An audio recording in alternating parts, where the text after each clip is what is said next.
Hello குட்டீஸ், நம்ம இன்னைக்கு ஸ்ரீராம நவமி. அந்த ஸ்ரீராம நவமியில் ராமருடைய ஒய்ஃப் யார்? சீதாதேவி. சீதாதேவியோட அப்பா ஒரு கனவு கண்டாராம். அதை பற்றி பார்க்கலாமா? என்னென்னா, ஜனக மகாராஜா ஒரு நாள் தூங்கிட்டு இருக்கிற பொழுது அவருக்கு ஒரு கனவு வந்தது. என்னென்னா, அவர் ஒரு பிச்சைக்காரராக இருக்கிற மாதிரியும், பிச்சைக்காரராக இருந்தால் எவ்வளோ கஷ்டப்படுவா, அந்த மாதிரி கஷ்டப்படுற மாதிரி ஒரு கனவு கண்டிருக்கார். அதனால அவருக்கு ரொம்ப வேதனையாக எடுத்து, மனசு ரொம்ப கஷ்டமாக எடுத்து, என்னடா இது இப்படி நம்ம கஷ்டப்பட்டுருக்கோம் அப்படின்னு நினைக்கிறார். நினச்ச மாத்திரத்தில் கண்ணை திறந்து பார்த்தா நம்ம ராஜாவாக இருக்கார். இது என்னது, நம்ம இவ்வளோ நாள் கஷ்டப்பட்டோம் பிச்சைக்காரான்னு, இப்போ நம்ம ராஜாவாக இருக்கோமே அப்படின்னு நினைக்கிறார். நினச்சிட்டு இது என்ன ஒன்றுமே புரியலையே நமக்கு அப்படின்னு நினச்சிக்கண்டு சரின்னு திருப்பி மறுநாள் பார்க்குறார். தினம் இந்த மாதிரி ராத்திரி பார்த்தா பிச்சைக்காரனாகவும், கண்ணை திறந்து பார்த்தா உடனே தான் ராஜா ஆகவும் இருக்கிறவும் உடனே அவருக்கு ஒரே சந்தேகம் வந்துடுத்து. இது நம்ம என்னது ஒன்றுமே புரியலையே, நமக்கு இப்போ நடக்கிறதெல்லாம் கனவா அல்லது நினைவா அப்படின்னு நினைக்கிறார். நினச்ச உடனே சரி நம்ம சபையை கூட்டி நமக்கு இதில் இந்த சந்தேகத்தை நிவர்த்தி பண்ணிக்கணும் அப்படின்னு தோணுறது. உடனே என்ன பண்ணுறார், எல்லாரும் வேதம் படித்தவா, நல்லா மந்திரியாக இருக்கிறவா எல்லாரும் வரா, எல்லாம் புத்திசாலிகள் எல்லாரும், வெளியூர்லேருந்து எல்லா நாட்டிலேருந்து முனிவர்கள் முதற்கொண்டு எல்லாரும் வந்திருக்கா. வந்த உடனே அவள் எல்லாருக்கும் இது என்னன்னு அவளுக்கு புரியல, பதில் ஒழுங்காக சொல்ல தெரியல. அந்த ராஜாவுக்கு, ஜனக மகாராஜாவுக்கு ஒரே மனசு கஷ்டம். இது என்ன, என்னுடைய கேள்விக்கு யாராலையுமே பதில் சொல்ல முடியலையா அப்படின்னு ரொம்ப வருத்தப்படுறார். அப்போது ஒருத்தர் உள்ளுக்குள்ளே நுழையிறார். விதேக நாட்டிலேருந்து ஒரு முனிவர் ஒருத்தர் அந்த சபைக்குள்ளே நுழையிறார். நுழைஞ்ச உடனே அவரை பார்த்தா அப்படியே நம்மளாம் ஸ்ட்ரெயிட்டாக இருக்கு இல்லையா உடம்பு, அவருக்கு அப்படியே வளைஞ்சு வளைஞ்சு வளைஞ்சு வளைஞ்சு 8 கோணலாக இருக்கான் அவருடைய உடம்பு. அது மட்டும் இல்லாமல் கருப்பாக வேற இருக்காராம் அவர். என்னடா இவர் இந்த மாதிரி உள்ளே நுழைஞ்சிட்டு நான் இதுக்கு பதில் சொல்கிறேன் அப்படிங்கிறார். அத்தனை பேரும் கொல்லுன்னு சிரித்து அவமானப்படுத்துகிறார் அவரை. உடனே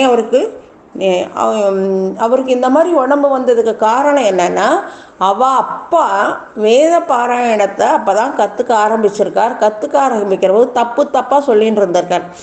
இதை இவர் அம்மா கர்ப்பத்துக்குள்ளே இருக்கிற போது கேட்டதுனால இவருக்கு அஷ்டகோணலாக உடம்பு ஆகிடுது. அதனால தான் நம்ம எதையுமே கற்றுண்டா தப்பாக கற்றுக்கக்கூடாது, ஒழுங்காக கற்றுண்டு ஒழுங்காக சொல்லணும், ப்ரொனவுன்சியேஷன்லாம் அப்படின்னு சொல்கிறதே காரணம் அதுதான். உடனே எல்லோரும் கொல்லுன்னு சிரிக்கவும் அவருக்கு ஒரு மாதிரியாக ஆகிடுது, கஷ்டமாக தானே இருக்கும் அவளுக்கு. உடனே அவர் என்ன பண்ணினார், ராஜா உங்கள் சந்தேகத்தை நான் தீர்க்கிறேன், ஆனால் இங்கே இருக்கிற இந்த தோல் வியாபாரிகளெல்லாம் வெளியில் அனுப்புங்க நீங்கள் அப்படிங்கிறார். பொழுது ஜனக மகாராஜாவுக்கு ஒன்றுமே புரியல. இவர் நான் சொல்கிறேன் உங்களுக்கு பதில் சொல்கிறேன்னு சொன்னோடனே சந்தோஷமாக இருந்தது. உடனே இங்கே இருக்கிற இந்த சபையில் இருக்கிற தோல் வியாபாரிகள், கசாப்பு கடைக்காரன், இவாளெல்லாம் நீங்கள் வெளியில் அனுப்புங்கன்னு சொன்னோடனே அவருக்கு ஒரு மாதிரி ஆகிடுது ஜனக மகாராஜாவுக்கு. அங்கே இருக்கிற எல்லாருக்குமே மனசு அப்படியே வருத்தமாக எடுத்து, அது எப்படி இப்படி சொல்லலாம் அப்படின்னு. ஆமாம், இங்கே இருக்கிறவா எல்லாரும் என்ன, என் தோலை பார்த்து கருப்பாக இருக்குது அப்படிங்கிறதுனால தோலை விற்கிறவன் யார், செருப்பு கடை. அதே மாதிரி என்னுடைய உடம்பு இப்படி அஷ்டகோணலாக இருக்குது அப்படின்னுட்டு சொன்னதுனால எல்லாம் கசாப்பு கடைக்காரர்கள்.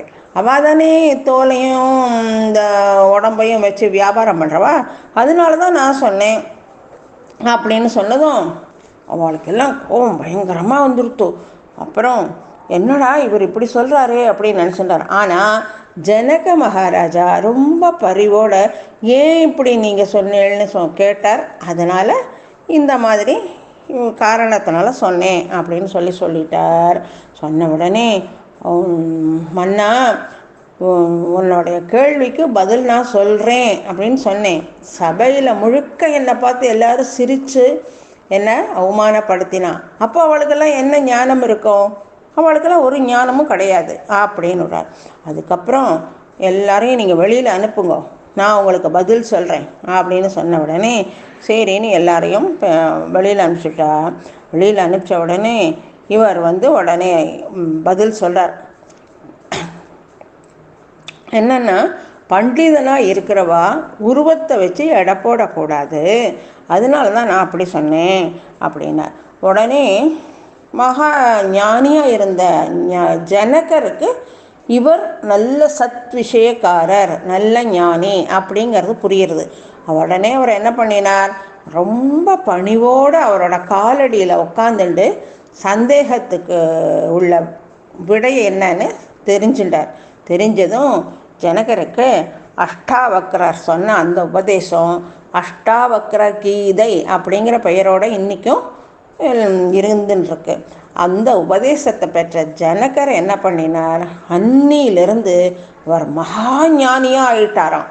காரணம் என்னென்னா, ஜனகரோட சந்தேகம் தீர்த்த மகரிஷியோட விளக்கம் என்ன தெரியுமோ இல்லையோ, என்னென்னா, தூங்கின்னு இருக்கிற பொழுது கண்டதும் கனவு தான், இப்போ நீ வாழ்ந்துன்னு இருக்கிறதுமே கனவு தான், உன்னோட ராஜ வாழ்வும் பிச்சைக்கார வாழ்வு ரெண்டுமே உண்மையே கிடையாது, எல்லாமே கனவு தான். ராஜாவாக இருக்கிற பொழுது சந்தோஷப்படாதே, தூங்கும்போது அந்த சந்தோஷம் போயிடும். பிச்சைக்காரனாக இருக்கிற பொழுது வருத்தப்படாதே, முழிச்சா அந்த வருத்தம் மறைஞ்சு போயிடும். ரெண்டு நிலையிலையும் ஒரே மாதிரி இருக்க கற்றுக்கோ.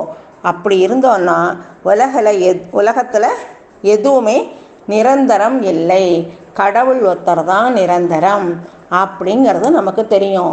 இப்போ நம்ம ஒருத்தரை பார்த்த உடனே அவளுடைய ஏழ்மையை பார்த்தோ, அவளுடைய உடம்பை பார்த்தோ, இல்லை அவளுடைய தோல் கலரை பார்த்தோ யாரையுமே நம்ம எடை போடக்கூடாது. ஏன்னா அவள் பெரிய ஞானியாக கூட இருக்கலாம், அவளை நம்ம படுத்தினோம் அப்படின்னா அந்த ஞானிகள் நமக்கு சாபம் கொடுக்குறா அப்படின்னா அந்த சாபம் நம்மளை விட்டு போகாது அப்படிங்கிறது நம்ம தெரிஞ்சுட்டு எல்லாருக்கும் மரியாதை கொடுக்கணும், எல்லார்கிட்டையும் தன்மையாக இருக்கணும், யாரையுமே இழிவுபடுத்தக்கூடாது அப்படிங்கிறது நமக்கு இதுலேருந்து தெரியறது. எது, இந்த அஷ்டாவக்ரர் சொன்ன உபதேசத்தில் நம்ம ஜனக மகாராஜாவும் ஞானியாக ஆயிட்டார். அதே மாதிரி நம்மளும் ஜனக மகாராஜாவுக்கு கிடைச்ச உபதேசத்தை நாம்பளும் பெற்று நம்மளும் எல்லார்கிட்டையும் தன்மையாக நடந்துப்போம். எல்லார்கிட்டையும் நம்மளும் எல்லார்கிட்டையும் சந்தோஷமாகவும் ஹாப்பியாகவும் சாதாரண மனசோடு இருந்தோம் அப்படின்னா நமக்கும் எல்லா நன்மைகளும் கிடைக்கும். இப்போ இந்த ஸ்ரீராம நவமி அன்னைக்கு ஸ்ரீராமருடைய மாமனார் தசரத மகாராஜாவோட சம்பந்தி சீதா அம்மாவோட அப்பா, அவ பற்றி இப்போ தெரிஞ்சிட்டோம். அந்த ஜனக மகாராஜா மூலமாக சீதா ராமர் மூலமாகவும் அந்த அஷ்டாவக்ரருடைய உபதேசத்தை நாமும் நன்னா புரிஞ்சுட்டு அது பிரகாரம் நடப்போம்.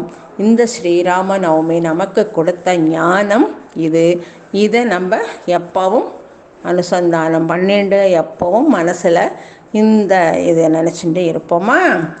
ஓகே, பாய்.